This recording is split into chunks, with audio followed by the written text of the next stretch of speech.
It wasn't cruel. It wasn't even unkind. But somehow it stayed. You were in a meeting. You'd spent the weekend refining your idea, organized, thoughtful, built with care. And when you presented it, someone said, "Let's go with the simpler approach." No eye contact, no feedback. Just a sentence that erased you.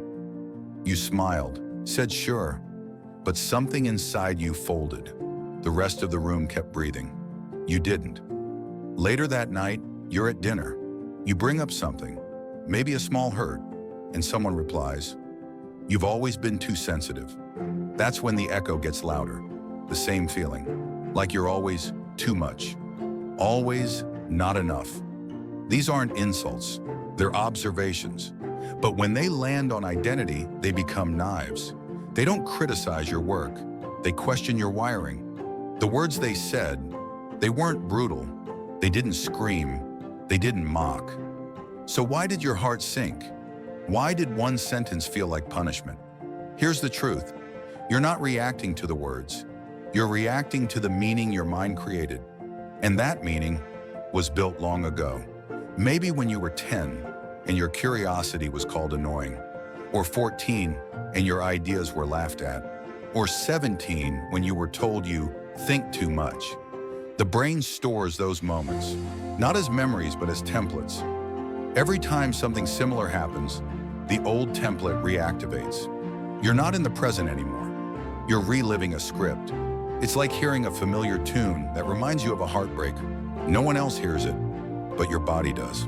But what if, instead of reacting, you reprogrammed? Daniel Ek had just sold his first company. His new idea? Music for everyone, anytime, for free. At a party, the head of Sony Music Sweden pointed at him and said, "This guy is a thief. He'll destroy the music industry." Ek could have exploded, justified, quit. But he didn't. He stayed silent, kept building. And a few years later, that same man who called him a thief became his business partner. But this isn't about silence. It's about not letting criticism hijack your story. Daniel had a vision, and he knew if he internalized someone else's fear, the idea would die. So he didn't absorb it. He redirected it. Spotify launched, and it didn't destroy music. It saved it from piracy. Before libraries overflowed with Harry Potter, J.K. Rowling was broke, alone, writing in cafes, raising her child on benefits, fighting depression, still writing. She sent her manuscript to 12 publishers. All of them said no.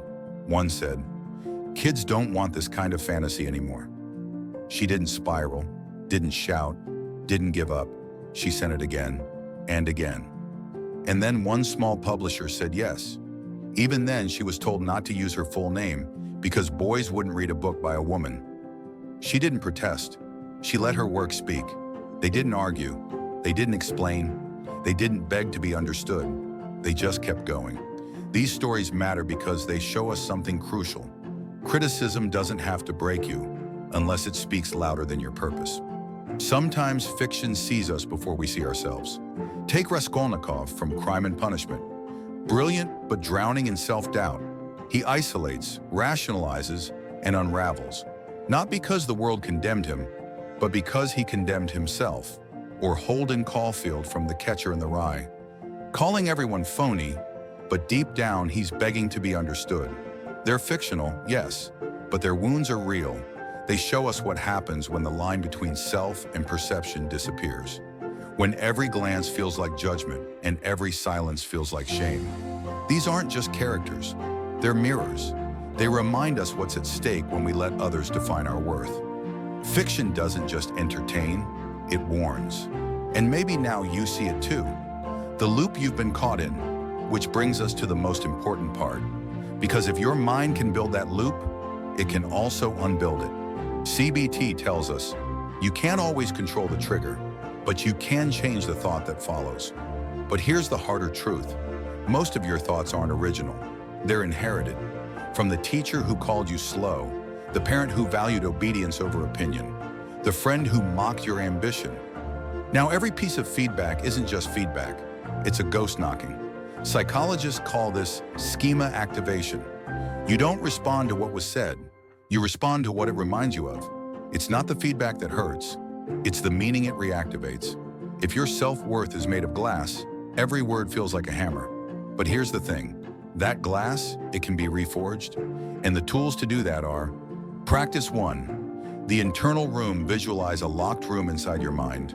In this room is your core identity, the version of you that knows your worth. No one gets access without your permission. Every morning, visit that room. Ask, what do I know to be true about me without anyone else's opinion? This is how self-trust is built, in solitude, not on stage. Practice 2, the reframe ritual. When criticized, pause. Write it down, not in anger, but inquiry. Ask, is there truth here? What is this really about? Is this an insight or a reflection of their pain? What part of this, if any, belongs to me? If the answer is none, let it go. If part, keep the insight. Discard the poison. Practice 3, the boundary mirror. Criticism hurts when there's no boundary between your self-worth and their opinion. Build the mirror. Let it reflect what's useful. Let the rest bounce off. Say aloud, that story is theirs, not mine. That's emotional immunity. You're in that meeting again. The comment lands, but this time, you don't spiral. You breathe. You remember, you are not made of other people's sentences. You stay calm. You move forward. This is not indifference. This is emotional sovereignty. Because when you stop taking things personally, you finally start living personally. And that right there is the quietest kind of power.